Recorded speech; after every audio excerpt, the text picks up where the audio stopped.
star Sikkim. Today, Thursday, August 23rd, and I'm Swithin Nair from Gangtok. So today we will be going for a deep dive in Sikkim's population and its beautiful and mesmerizing scenic beauties. A tourist company known as Sikkim Sensation is launching their company, and here is a promotional video which shows various places in Sikkim, various beautiful places. So have a look at it.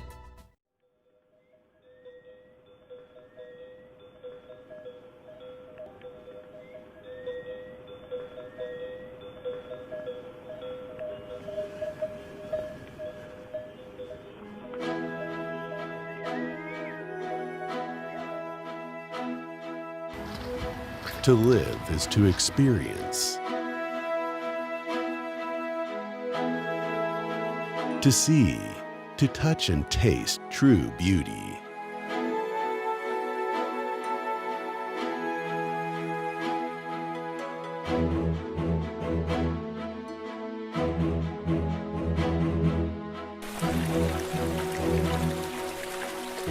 Photographs pale in comparison. Travel guides can only take you so far. It's a journey you have to make to enrich yourself, rediscover who you are.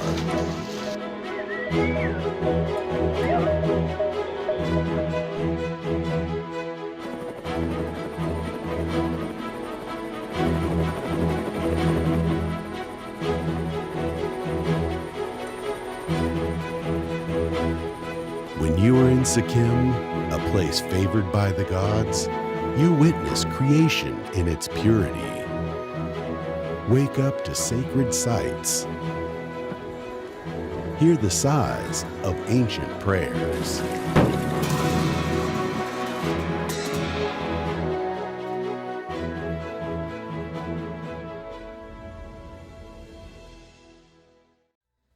So having seen that, now we have Mathew Benjamin live from Somgo Lake. So Mathew, what do you see there? Yes, sir. I'm here near Sangwang Lake in a small mountain nearby. Currently I'm feeling like I'm in heaven. It is the marvelous spot in Sikkim. Currently the temperature is 3 degrees Celsius with a high of 7 degrees Celsius and a low of minus 5 degrees Celsius. And we have many seasons. We have 5 seasons in the state: summer, winter, monsoon, autumn and spring. In the monsoon seasons, we have beautiful rainbows on the lakes and even between the mountains. It is so photogenic for the photographers and all. And in the winter season, we have snowfall, which actually gives more activities like activities related to it, which is like skiing, trekking and all. Sikkim is the home for many tourist attractions. That's the main thing. Like, for example, we even have a tourist attraction near us, which is the viewpoint of the state, which is like 2.5 kilometers away, and we have some of the ancient temples near us. And the main attractions is the capital itself, Gangtok. Gangtok has many activities like trekking, and even there are many facilities like cable cars, parks, and all like that. For the guys who are really interested in trekking, we have the Mount Kanchenjunga for that. This state is actually like the best state to come. Like at least once in a lifetime you should come here. Like, it's great. And this is Mathew Benjamin live from Songwang Lake with cameraman Mark, Star Sikkim.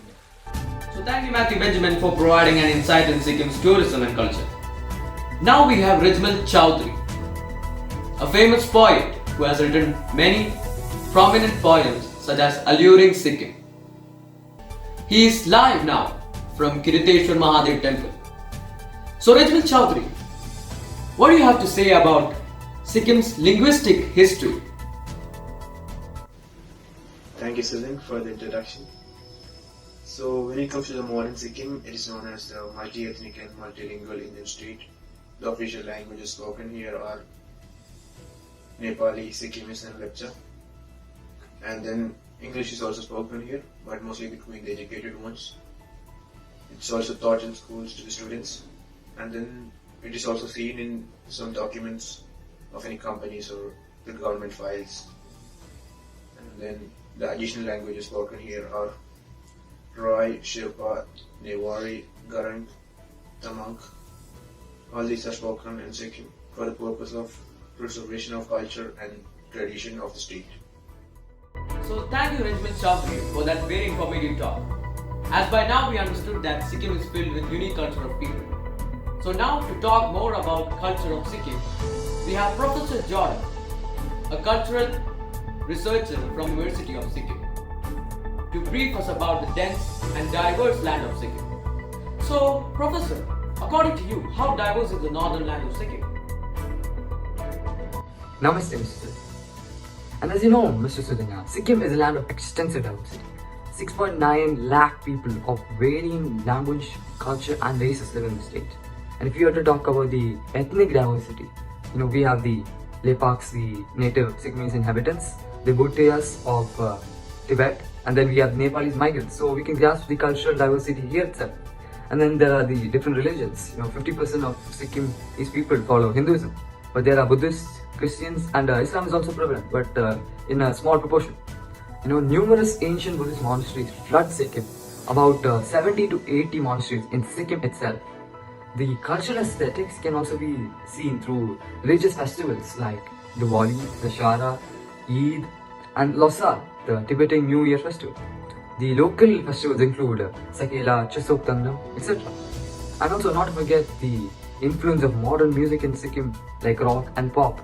It's influenced everywhere. And if you talk to the residents of Sikkim, they say because they have a very simple and sweet lifestyle with social interactions with families and friends. So, in a nutshell, Sikkim shines bright in cultural life. Thank you, Professor. Namaste. Even though I was born and brought up in Sikkim, I never knew that Sikkim as such a small state has such a vast array of cultural diversity. However, now all the way from south, we have Mathew Biju to introduce about the cuisines of Sikkim. Mathew Biju is an expert chef who has 5 restaurants, one in Sikkim. Can you talk something about the food in Sikkim? Thanks for having me here today. Food, as you know, Swithin, differs in flavor in various parts of the world. In Sikkim, rice is a staple food, and fermented foods traditionally constitute a significant portion of the cuisine.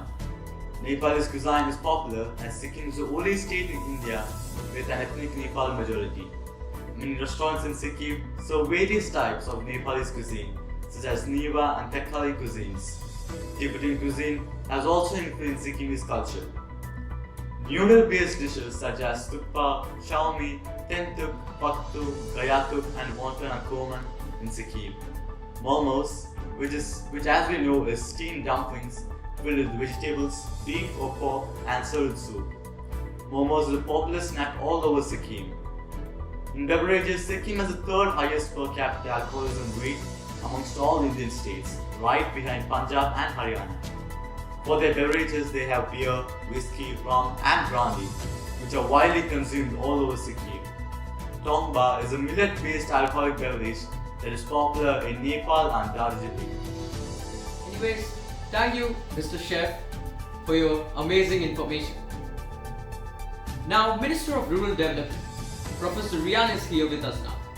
His election to the cabinet has provided India with immense development, especially in Sikkim. Professor, can you inform us about the infrastructure and other places in Sikkim? Of course, Mr. Sudhin. So, about Sikkim's infrastructure. Sikkim's roads are maintained by the Border Road Organization, an offshoot of the Indian Army. The roads in southern Sikkim are in relatively good condition. Landslides being less frequent in this region, state government maintains 1,857 kilometers of roadways that do not fall under the BRO's jurisdiction. Sikkim receives most of its electricity from 19 hydroelectric power stations. Power is also obtained from National Thermal Power Plant and Power Grid Corporation of India. By 2006, the state had achieved 100% rural electrification. However, the voltage remains unstable and the voltage stabilizers are needed. Per capita consumption of electricity in Sikkim was approximately 182 kilowatt per hour in 2006.